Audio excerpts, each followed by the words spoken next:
My name is Mr. Robinson, and today we're sitting with Mr. Montzingo, and we're going to talk about what it's like to be a little person in a big school. So, Mr. Montzingo, first of all, thank you for sitting with us.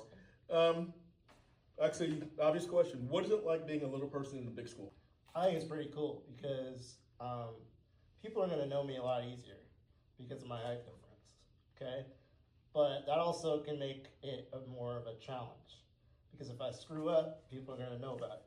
But if I do a really good job and show everybody, people are also going to know that a lot easier. You know what? You have 5.6 million followers on TikTok. Yes, sir. You have a lot of eyes on you. Yes, 5.6 million followers on TikTok. How does it feel to have students that are taller than you in class? I use it kind of, as an advantage because I know that when they look at me and see the differences, that, hey, they can think to themselves, if he can be a teacher, I can be pretty much anything. Also, they love to help me.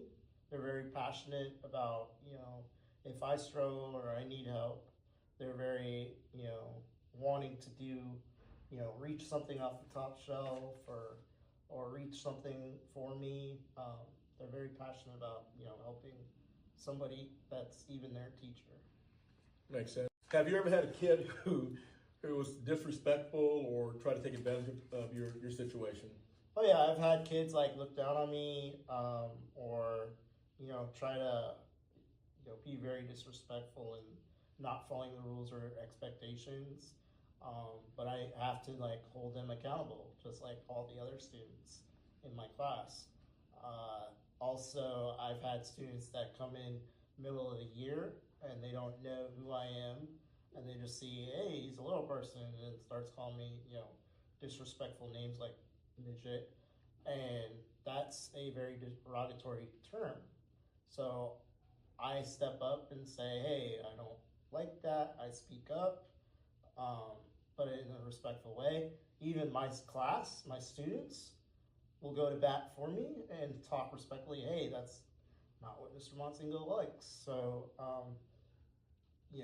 we're all a class, we're all a family, we're a community, and I build that on day one in my classroom. I love that because we're gonna teach you reading, writing, arithmetic, your 3 R's as we used to call it.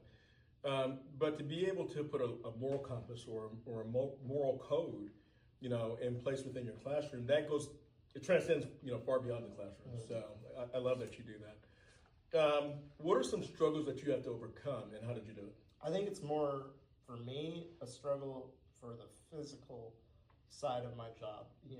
When I walk into my classroom, well, as you can see right now, I have a stage, but on day one, when I, walk into my classroom, I don't have anything in my room. My whiteboard's taller, mm-hmm. The things that I would need to do my job, I need to have access to. So the Americans with Disability Act helps provide that support with me to tell the employer, hey, I have to have these accessibilities in order to perform my job successfully.